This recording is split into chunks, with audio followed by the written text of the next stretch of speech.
Good evening, Groovy Souls. Wonderhair here, and I hope you're doing well. I was talking with my parents tonight, and my mom inadvertently triggered a memory of something that my dad always used to say: your attitude affects your altitude. We were talking about like various foods and various things, and ways of experiencing the world.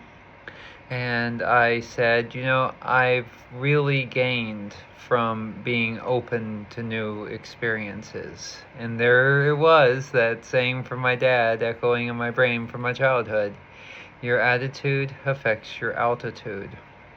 The willingness to try, even if you do not necessarily succeed at first effort, changes a lot in life and is often a doorway to a world of wonders. When I set off on my trip across Europe, I still really didn't know what I was doing. I didn't know that I didn't know what I was doing. I didn't know that I had a bike that wasn't up to the task, but I still crossed Europe. I still made it through. I had lots of breakdowns, mechanical challenges, and failures, and rainstorms, and cold days, and hot days. But those were all experiences I had because I was willing to try. I also crossed oceans and met amazing people and tried new foods and stayed in interesting places, including a converted prison. Check out my highlight reels from the fall for that one. Life happened while I was busy adapting around the challenges that trying put in front of me.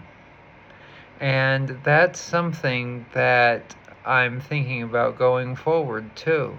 Right now, things are very uncertain. The Canada trip is something that I am absolutely committed to doing, even if I can't do it immediately. And if I can't do the Canada trip immediately, I'm going to figure out how to do other trips. It's going to take me to different places. Just because one door shuts doesn't mean that other pathways aren't open. And that willingness to try, that willingness to do, has carried me to just about every amazing moment that I've had in life.